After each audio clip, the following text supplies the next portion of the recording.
My name is Chris, and today we're looking at a top-of-the-line moving magnet phono cartridge from Ortofon. Welcome to the Vinyl Attack.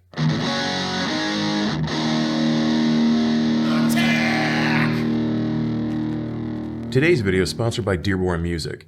As a small business owner myself, I strive to spend my money at independent stores, especially when it comes to my record collection. If you've watched this channel for any length of time, you've probably heard me mention Dearborn Music in the past. They have been my favorite large record store for a very long time, and for good reason. I'm able to find every new release I'm looking for in stock, and there's always a massive influx of used records coming through the door every single week, seemingly by the truckload. They have every genre you could possibly want, including the hard-to-find releases that sell out everywhere else. If you're in Michigan, I would say that Dearborn Music is worth the drive from anywhere in the state. If you're not from Michigan, I would still say that Dearborn Music is worth the drive from just about anywhere outside of the state. However, I realize that this is not always feasible with time and budget constraints, not to mention the current price of gasoline. And because of this, Rick from Dearborn Music has extended an incredibly generous discount code all the way to Halloween of this year.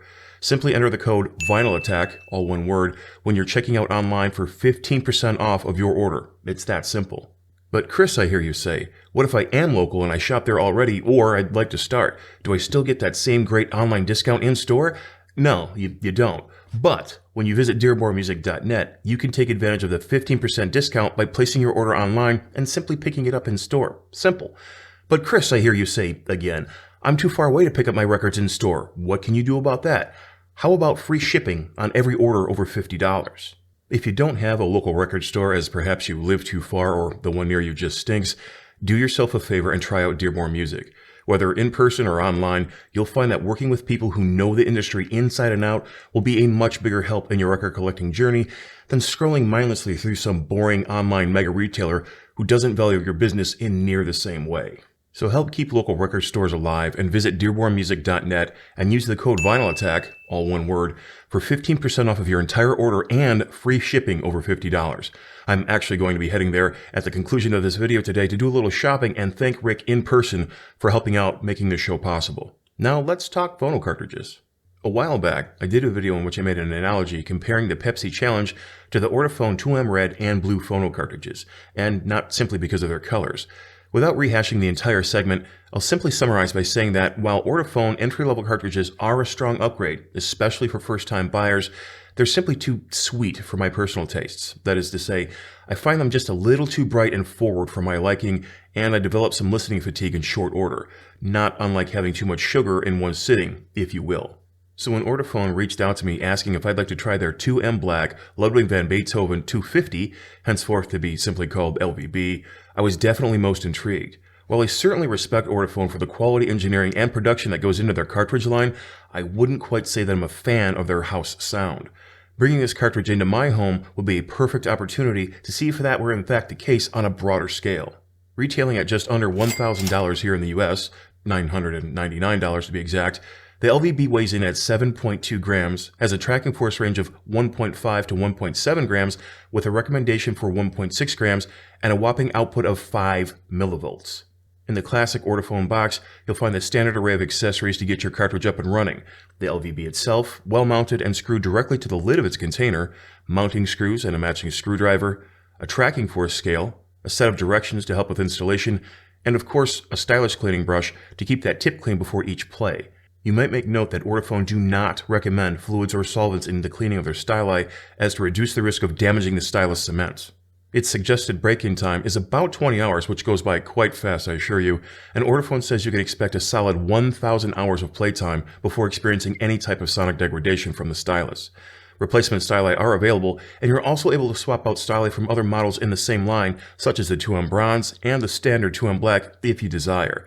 After hearing the LVB, I highly doubt you will, but it's a nice option to have. As suggested by the moniker 2M, the LVB is a moving magnet phono cartridge. While I won't be going into all of the differences between a moving magnet and moving coil here, I will say that the price point for this moving magnet immediately put the cartridge under scrutiny. After all, $1,000 is a fairly hefty sum for a moving magnet, as you can certainly find a moving coil in that realm, which I dare say more audiophiles prefer. So what makes the LVB cost what it does, and is it worth it? First and foremost, I would say the makeup of the cartridge is what warrants the cost. Consisting of a nude Shibata diamond stylus that is connected to a boron cantilever, it is immediately apparent that Ortofon are certainly trying to attract a customer that understands the refinements, i.e. the aforementioned audiophiles, by offering them a cart that can play well with a wider range of phono preamps while still showcasing an upper echelon sound performance. Low output moving coil cartridges like my Hana ML require a phono preamp that has the ability to boost the signal much more than the LVB requires, making it easier to pair up the LVB if you have a phono preamp which you're already happy with. If you're unfamiliar with the difference between a nude diamond stylus over a bonded one, or why a boron cantilever is superior to aluminum in many people's opinions, here's a brief rundown. A nude diamond stylus is a lengthier, solid diamond piece with a polished and refined tip that runs through the entirety of the cantilever and is then brazed or glued in place. This allows for a lower mass than a bonded styli, making it more agile and more capable of extracting information from deep in the record grooves when paired with a fine line tip such as a Shibata. A bonded stylus, by way of comparison, is a much smaller piece of diamond overall, pretty much just the ground tip, that is attached to a piece of metal and adhered to the cantilever. Sometimes this is another piece of aluminum, sometimes brass, sometimes something else entirely, and that is glued or brazed to the cantilever. This configuration produces more mass, making the cartridge less agile overall, and generally not able to produce the quality results of a nude styli. The difference between boron and aluminum is much the same in that boron is a much lighter and stiffer material that allows for quicker fluctuations and movement response, thus adding to the overall agility of the cartridge. It can simply move and react faster to the record's movement.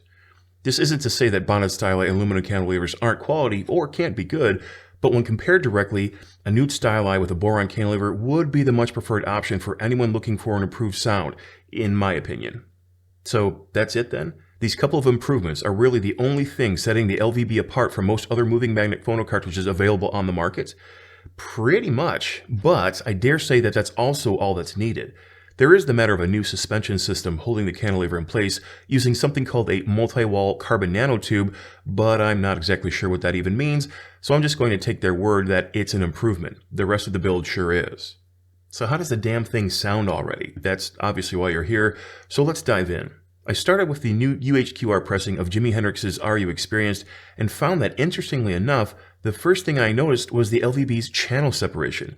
Throughout this album, there are vocals and instruments that are on completely one channel or the other, and the LVB handled this with zero bleed-through. No small feat. The low end of Mitch Mitchell's kick drum had the depth you're looking for while still maintaining the accurate tone of a drum that was being used in that era. They simply weren't as deep and punchy as what you mainly hear today, but the LVB never made it sound flat or muddy either. Compare this with the tighter, crisper offering from Robofuso being used in the Skid Row classic Slave to the Grind, and the flexibility of the cartridge is very apparent.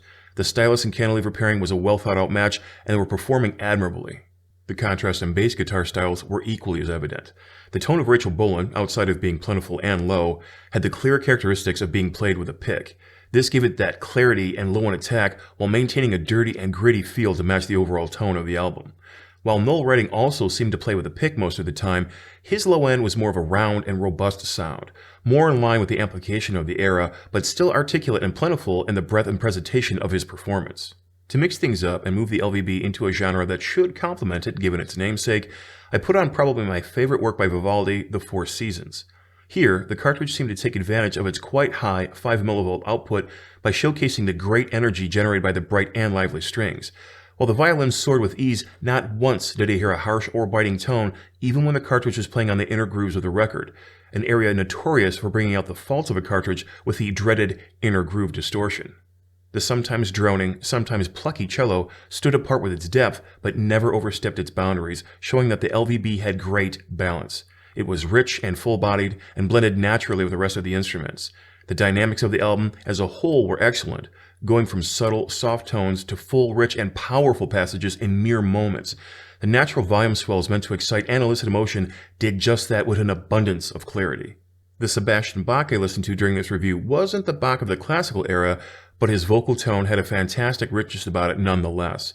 Coming right up the center of the mix, the LVB was able to discern easily when Sebastian sang at a smoother, lower register versus his powerful biting growl when he was belting it out. This was a quick reminder that he was a force to be reckoned with when he was in his prime. This stark contrast to the more even tones of Jimi Hendrix's vocals once again only served to show that the LVB had it where it counts when it came to sonic reproduction. The echoing verb found on both vocalists' recordings suited them perfectly while also maintaining their individuality.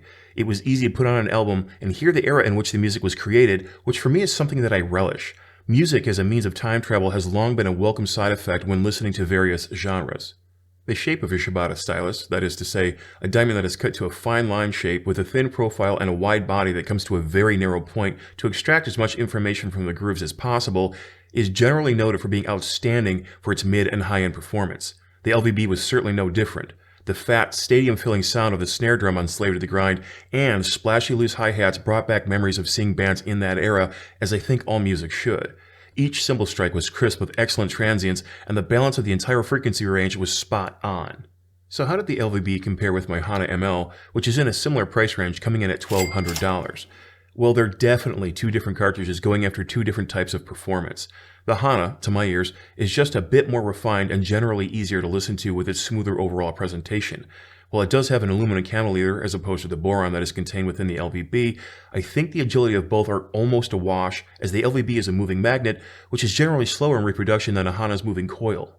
The LVB, however, definitely has more excitement to it. Strings are more lively, guitars had a bit more bite, and every recording, generally speaking, simply had more energy to them. None of which, mind you, ever came close to the realm of being too much like the 2M Red and Blue are known to do. No, the LVB has energy, but it also has balance. It's really going to come down to which tonal profile you would prefer. But for all of that high praise, were there things about the LVB of which I wasn't as particularly fond? As a matter of fact, yes, at least for me. With some records and some recordings, the slight boost in the mids could be just a little much, even if it was still full in tone and engaging and never harsh. I also needed to tinker with the settings of my phono preamp as this cart runs hot. Clearly that's not a complicated situation, but it's worth bearing in mind so you don't accidentally find yourself hearing distorted and harsh tones because you were switching from one cartridge to another doing a review and you forgot where your settings were on your phono preamp. Maybe that's just me. I would also say that there are those of you who might not like the look of the LVB. In fact, you might be underwhelmed, and I can see why.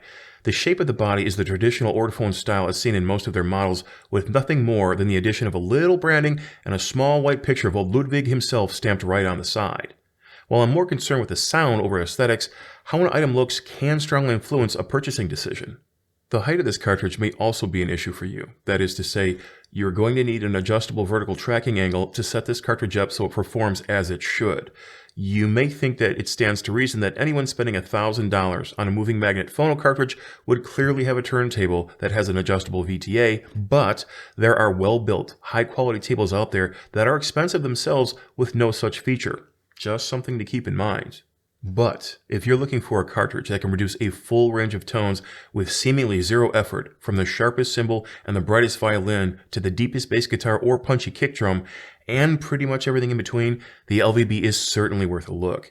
Its ability to show the delicate nature of acoustic strings to the most powerful of biting guitars is more than noteworthy, as this cartridge had no trouble performing at loud or quiet volumes.